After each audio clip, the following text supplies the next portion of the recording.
Sci-fi genre ಅಲ್ಲಿ revolution ತಂದ ಒಂದು ತಮಿಳಿನ ಬ್ಲಾಕ್ ಬಸ್ಟರ್ ಮೂವಿ ಕನ್ನಡದ ಮೂವಿ ಕಾಪಿ. ಅದು ಯಾವ ಮೂವಿ? ಇಂಡಿಯಾದಲ್ಲಿರುವ ಒಬ್ಬ ಟಾಪ್ ಡೈರೆಕ್ಟರ್ ನಮ್ಮ ಕನ್ನಡದ ಸಿನಿಮಾಗಳ ಕತೆ ಕದ್ದು ಸಿನಿಮಾ ಮಾಡ್ತಾ ಇದ್ರು. ಆ ಡೈರೆಕ್ಟರ್ ಯಾರು? ಇಂಡಿಯಾದಲ್ಲೇ 1700 ಕೋಟಿ ಕಲೆಕ್ಷನ್ ಮಾಡಿ ರೆಕಾರ್ಡ್ ಕ್ರಿಯೇಟ್ ಮಾಡಿದ ಪುಷ್ಪ ಮೂವಿ KGF ಮೂವಿನ ಹೆಂಗೆಲ್ಲ ಕಾಪಿ ಮಾಡಿದೆ ಗೊತ್ತಾ?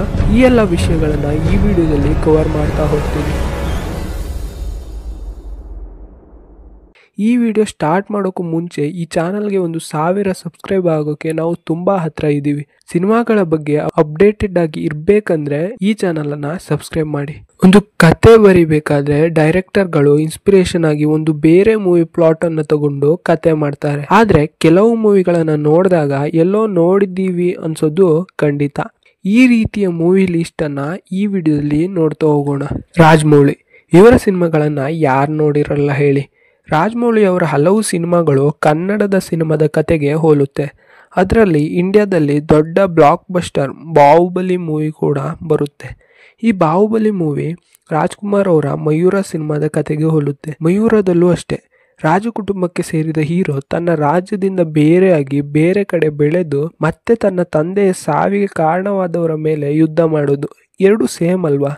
ಇದಷ್ಟೇ ಅಲ್ಲ, ಇವರ ಮೋಸ್ಟ್ ಎಕ್ಸ್ಪೆರಿಮೆಂಟಲ್ ಸಿನಿಮಾ ಮಗಧೀರ, ಇದು ಕೂಡ ರಾಜ್ಕುಮಾರ್ ಅವರ ರಾಜ ನನ್ನ ರಾಜ ಸಿನಿಮಾದ ಕತೆಗೆ ಹೋಲುತ್ತೆ. ಇದರಲ್ಲೂ ಕೂಡ ಹೀರೋಗೆ ಹೀರೋಯಿನ್ ನೋಡಿ ಹೋದ ಜನ್ಮದಲ್ಲಿ ಆದ ವಿಷಯಗಳು ನೆನಪಾಗಿ ಅವಳಿಗೆ ಅದನ್ನ ಅರ್ಥ ಮಾಡಿಸೋ ಕತೆ ಇದೆ. ಸೇಮ್ ಮಗಧೀರದಲ್ಲೂ ಕೂಡ ಇದ್ರು. ಇವರ ಮೇಕಿಂಗ್ ಹಾಗೆ ಎಕ್ಸಿಕ್ಯೂಷನ್ ಇಂದ ಮಗಧೀರ ಇಂಡಿಯನ್ ಸಿನಿಮಾದಲ್ಲಿ ಎಕ್ಸಾಂಪಲ್ ಸೆಟ್ ಮಾಡಿದ್ದು ನಿಜ. ಮತ್ತೆ ಇವರ ಮತ್ತೊಂದು ಬ್ಲಾಕ್ ಬಸ್ಟರ್ ಮೂವಿ ಮರ್ಯಾದ ರಾಮಣ್ಣ. ನಾನು ಚಿಕ್ಕ ವಯಸ್ಸಿನಲ್ಲಿ ತುಂಬಾ ಎಂಜಾಯ್ ಮಾಡಿಕೊಂಡು ನೋಡಿದ ಮೂವಿ ಇದು. ಇದರ ಪ್ಲಾಟ್ ನಮ್ಮ ಕನ್ನಡದಲ್ಲಿ ಎಸ್ ನಾರಾಯಣ್ ಅವರ ಬಲಗಾಲಿಟ್ಟು ಒಳಗೆ ಬಾ ಮೂವಿ ಪ್ಲಾಟ್ಗೆ ತುಂಬಾ ಹೋಲುತ್ತೆ. ಅದರಲ್ಲೂ ಸೇಮ್, ಶತ್ರುಗಳ ಮನೆಗೆ ಹೀರೋ ಗೊತ್ತಿಲ್ಲದೆ ಬಂದಾಗ ಶತ್ರುಗಳು ಅವನನ್ನ ಮನೆ ಹೊರಗೆ ಹೋದ್ರೆ ಸಾಯಿಸ್ತಾರೆ ಅಂತ ಗೊತ್ತಾಗಿ ಮನೆ ಒಳಗೆ ಇರೋಕೆ ಟ್ರೈ ಮಾಡೋದು. ಇದಕ್ಕೆ ತೆಲುಗಿನ ಮಸಾಲ ಮತ್ತೆ ಕಾಮಿಡಿ ಹಾಕಿ ಮರ್ಯಾದ ರಾಮಣ್ಣ ಮಾಡಿದ್ರು. ಅದು ಬ್ಲಾಕ್ ಬಸ್ಟರ್ ಆಯ್ತು. ಇವರ ಮತ್ತೊಂದು ಮೂವಿ ವಿಕ್ರಮಾರ್ಕುಡು ಕೂಡ ಕನ್ನಡದ ಪೊಲೀಸ್ ಮತ್ತು ದಾದಾ ಸಿನಿಮಾದ ಕತೆಗೆ ಹೋಲುತ್ತೆ. ಅಲ್ಲೂ ಕೂಡ ವಿಷ್ಣುವರ್ಧನ್ ಅವರದ್ದು ಡಬಲ್ ಆಕ್ಟಿಂಗ್. ಪೊಲೀಸ್ ಕ್ಯಾರೆಕ್ಟರ್ ನ ವಿಲನ್ ಕೊಂದಾಗ ಇಲ್ಲಿನ ಕಮಿಷನರ್ ಪೊಲೀಸ್ ರೀತಿನ ಕಾಣೋ ಕಳ್ಳನನ್ನ ಕರ್ಕೊಂಡು ಬಂದು ವಿಲನ್ ನ ಸಾಯಿಸೋ ಹಾಗೆ ಮಾಡೋ ಕತೆ. ರಾಜಮೌಳಿ ಅವರು ಕಿಚ್ಚ ಸುದೀಪ್ ಅವರೊಂದಿಗೆ ಮಾಡಿದ ಯೂನಿಕ್ ಮೂವಿ, ನನ್ನ ಫೇವರೇಟ್ ಮೂವಿ, ಈಗ ಕೂಡ ಕನ್ನಡದ ವಿಘ್ನೇಶನ ವಾಹನ ಮೂವಿಗೆ ಹೋಲುತ್ತೆ. ಅದರಲ್ಲಿ ಸುದೀಪ್ ಅವರಿಗೆ ನೊಣ ಕಾಟ ಕೊಟ್ರೆ ಇದರಲ್ಲಿ ಇಲಿ ಕಾಟ ಕೊಡುತ್ತೆ. ಆದ್ರೆ ಈಗ ಮೂವಿನಲ್ಲಿ ಇರೋ ಡ್ರಾಮಾ ಹಾಗೆ ಸುದೀಪ್ ಅವರ ಆಕ್ಟಿಂಗ್ ಹಾಗೆ ರಾಜಮೌಳಿ ಅವರ ಮೇಕಿಂಗ್ ಇಂದ ಈ ಮೂವಿ ತುಂಬಾ ವಿಭಿನ್ನವಾಗಿ ಕಾಣುತ್ತೆ. ಇದಿಷ್ಟು ರಾಜಮೌಳಿ ಬಗ್ಗೆ. ಆದ್ರೆ ಇನ್ನು ರಜನಿಕಾಂತ್ ಅವರ ಬೆಸ್ಟ್ ಮೂವಿ ರೋಬೋ ಕೂಡ ಕನ್ನಡದ ಹಾಲಿವುಡ್ ಮೂವಿಗೆ ತುಂಬಾ ಹೋಲುತ್ತೆ. ಡಬಲ್ ಆಕ್ಟಿಂಗ್, ರೋಬೋ ಲವ್ ಮಾಡೋದು, ರೋಬೋ ತನ್ನನ್ನ ತಾನೇ ರಿಪೇರಿ ಮಾಡ್ಕೊಳ್ಳೋದು ಎಲ್ಲ ಈ ಮೂವಿನಲ್ಲೂ ನಾವು ನೋಡ್ಬೋದು. ಉಪೇಂದ್ರ ಅವರು ಬರೆದಿರೋ ಈ ಸಿನಿಮಾ 2002ರಲ್ಲಿ ರಿಲೀಸ್ ಆದ್ರೆ ರೋಬೋ 2010ರಲ್ಲಿ ರಿಲೀಸ್ ಆಗಿ ರೆಕಾರ್ಡ್ ಬರೆಯುತ್ತೆ. ರೋಬೋ ಸಿನಿಮಾ ಮೇಕಿಂಗ್ ಇಂದ ತುಂಬಾ ರಿಚ್ ಆಗಿ ವಿಭಿನ್ನವಾಗಿ ಇರೋದ್ರಿಂದ ಅದು ಆ ಸಕ್ಸಸ್ ಅನ್ನ ಡಿಸರ್ವ್ ಮಾಡುತ್ತೆ.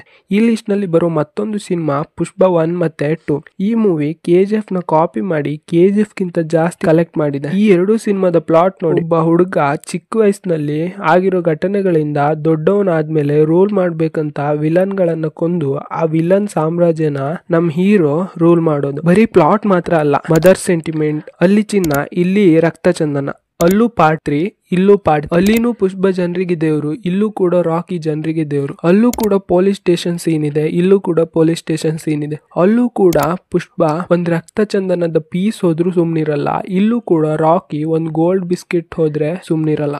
ಹೇಳ್ತಾ ಹೋದ್ರೆ 7 ನಿಮಿಷ 5 ಸೆಕೆಂಡ್ ವಿಡಿಯೋನೇ ಮಾಡ್ಬೋದು. ಅದನ್ನ ನಾನು ಆಲ್ರೆಡಿ ಮಾಡಿದ್ದೀನಿ. ಆದ್ರಿಂದ ನೀವೇನಾದ್ರೂ ನನ್ನ ಚಾನಲ್ ಅನ್ನ ನೋಡಿ ಸಬ್ಸ್ಕ್ರೈಬ್ ಮಾಡದೆ ಹೋಗ್ಬೇಕಂತ ಎಲ್ಲಾದ್ರೂ ಯೋಚನೆ ಮಾಡ್ತಾ ಇದ್ರೆ ಹಾಗೆ ಮಾಡದೆ ನನ್ನ ಚಾನಲ್ ಅನ್ನ ಚೆಕ್ ಮಾಡಿ. ಹಾಗೆ ಕಂಟೆಂಟ್ ಇಷ್ಟ ಆದ್ರೆ ಮಾತ್ರ ಸಬ್ಸ್ಕ್ರೈಬ್ ಮಾಡಿ.